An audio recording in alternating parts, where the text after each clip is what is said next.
Hey guys, how's it going? This is Mike from M&R Automotive. Today we're installing a 30-inch light bar on a 2023 and up Chevy Colorado.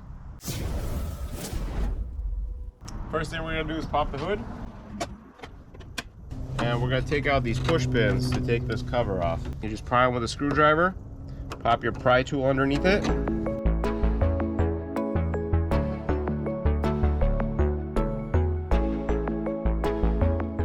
Alright, now that we got these 10 push pins out of the way, we could probably just lift this up and get it out of the way. Next thing I'm going to do, I'm going to take out these two Torx T15 screws. And there's 4 of them on top. Next thing I'm going to do, we're going to go inside the fender well and remove some of those T15 screws as well. So in order to get better clearance, I'm going to turn the wheels to the passenger side. Let's go ahead and remove these T15 screws on the inner fender. So that way we can unclip the inner fender from the actual bumper itself. Next thing I'm going to do is remove this. I think it's a 7mm bolt here. Next thing I want to do, I want to go ahead and pry this fender flare out the way, so that way we can separate the fender itself from the bumper. Okay, so next thing I'm going to do, I'm going to remove this push pin. I'm going to take out this Torx bolt, this Torx bolt, this Torx bolt, this Torx bolt, and I already removed out the screw, so just pretty much everything on the bottom here.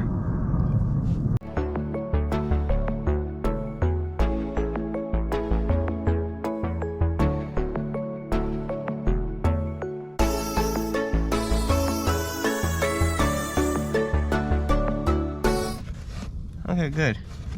So now this is completely out of the way.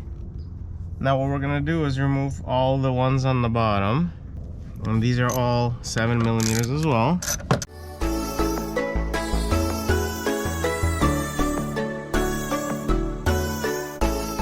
So now let's go ahead and go on the passenger side and do the inner fender. Now that we unclipped everything on the driver's side as well as the center, we're gonna go ahead and tilt the wheels into the driver's side so that way we can get into the passenger wheel well, take off all the screws so that way we can unclip the front end.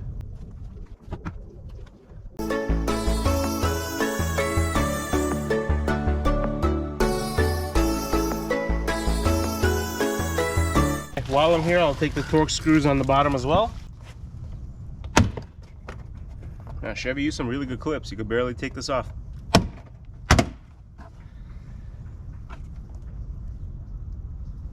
Alright, that's good.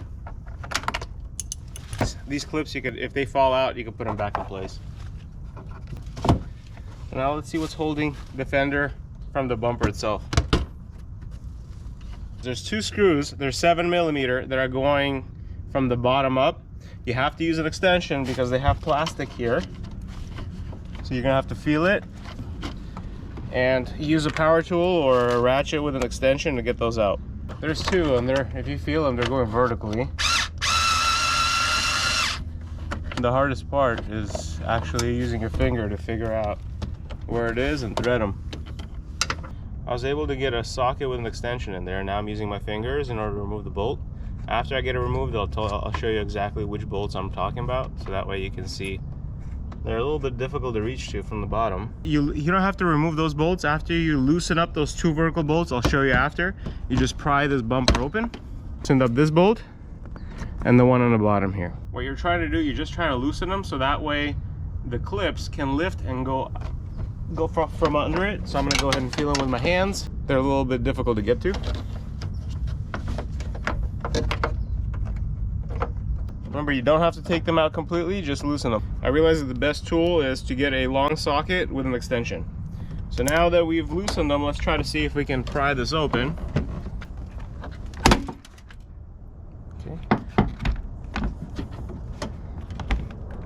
Okay, so now that I released the sides and all the bolts, I think we can try to unclip all the clips that go all the way around the vehicle. Just grab a side. Maybe a pry tool will help as well, especially around the headlights. So you just kind of clip it and work your way towards the front of the vehicle.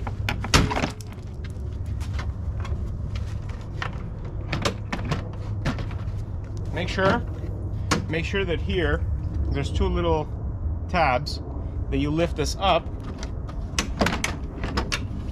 in order when you're taking off the bumper.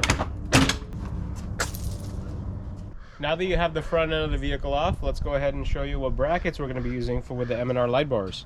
These are the orientation of the brackets. They are going to be inserted using factory push pins. We're going to remove these 2 push pins, slide the brackets in, and then there's going to be a light bar in the middle holding everything together. Remove these push pins just by prying it with a screwdriver. I have a prying tool just to lift it up,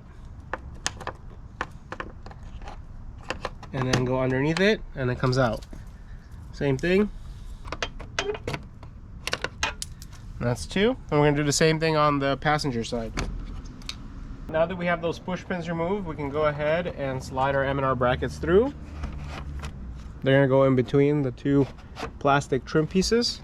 And we're going to reinsert the same push pins into the openings. So we're going to go ahead and squeeze it. Okay, they're in. And then I'm going to go ahead and press on the push pins to lock the plate in place. We're going to lift this up, slide the bracket in between the 2 panels, align the bolt holes, and reuse the same push pins. If you're installing a single light bar, we can go ahead and use the rail to adjust our lighting within the grill. I'm going to go ahead and install it in the middle. We're going to finger tighten it. We're going to align the grill back on so that way we can see the placement. And then we'll do final tie downs after we're done and we like the position that we've chosen. I'm going to go ahead and feed the wiring through the back of it. We're going to go ahead and use zip ties in order to connect it to the bracket itself, so that way they don't interfere with the active shutter system behind it. And I've noticed there is a pass-through place right here right above them, so that way we can get it to power. So we're still going to go ahead and zip tie this after, but overall this is going to be the wiring. Let's go ahead and put the front end on so that way we can see if we like the positioning of the light bar within the grill, and we'll do final adjustment. We actually got it right on the spot. If you want to move it up and down for personal preference, that's completely up to you guys. I've also noticed that some models have a camera here, so it'll probably be beneficial if your vehicle does come with a camera to either align the light bar on this slot or the one below. This vehicle is not equipped with a camera. I like the middle row for in terms of spacing, so we're going to go ahead and install it in this position. If you want to go ahead and slide it on top, the Trail Boss sign does interfere. These are just clips. If you go behind it, you can relocate it and move the light bar up if you want to. Next thing I'm going to do is remove the grill back off and just tighten all the bolts. One extra thing I like to do, I like to zip tie the wire of the light bar to the rail of the bracket, so that way it doesn't interfere with the active shutter system. If it does interfere, it can throw a check engine light because they're not going to be able to close up and down. But by zip tying it to the rail, you're pretty much taking out all the slack, so that way it doesn't touch. Alright, so now that we got the light bar mounted on the vehicle, let's talk about the wiring. Each light bar comes with a wire. It consists of 2 different feeds. It has a positive wire, which is red, and it has a negative wire, which is black. We're going to go ahead and wire this light bar up to a control module. It is wireless. You'll be able to take this inside the vehicle without having to run anything through the firewall. Makes installation very easy, and you'll have full control of all your accessories with this keypad. Let's go ahead and install this control module. I'm going to go ahead and open it up. There's 4 bolts. When you get the 4 bolts off, it just comes off.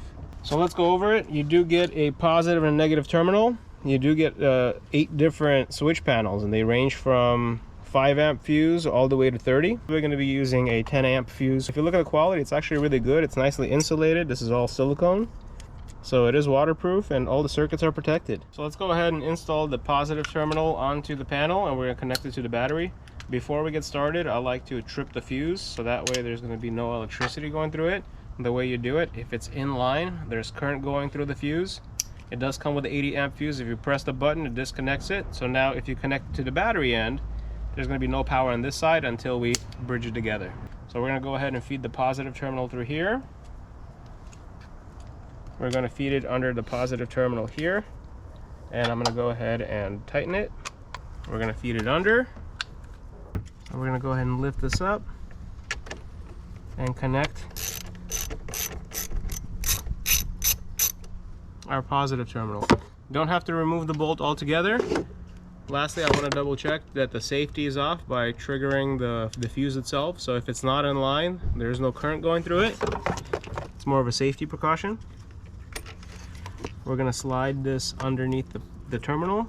The screw itself doesn't have to be backed out all the way. You just lift it up, put the terminal underneath it, and tighten it back up. Flip everything back, and we're going to do the same thing on the ground side. We're going to go ahead and use this. We're going to go ahead and slide this under and tighten it back up. So now we're installing the light bar on a 10 amp fuse, so we're going to go ahead and unscrew these. We're going to feed it under. The red is the positive and the black is the negative. So I'm going to go ahead and insert them into these two terminals that we figured out we're going to be using. And I'm going to go ahead and tighten them. Make sure they're nice and tight so that way the wires don't back out. So the keypad itself, it comes with generic L brackets for mounting. I noticed there's a really good spot here on this fuse box. So we're going to go ahead and install these two generic L brackets. I'm going to go ahead and make a 90-degree bend here so that way you can create a stand. So that way the control panel is going to be on top of this fuse box, nicely tucked away and stationary. So we're going to go ahead and put a 90-degree bend here. I already have on one.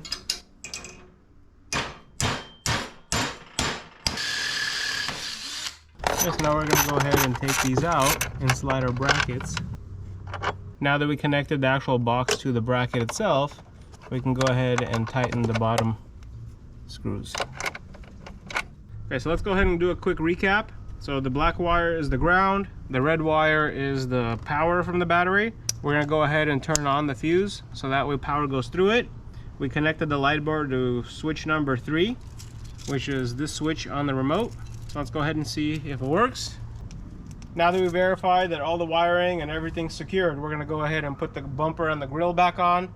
We're going to go ahead and zip tie some wires, put the cover back on. It's already mounted onto the plate. Stay tuned for a night output video, and I hope you guys enjoy the product. Thank you very much.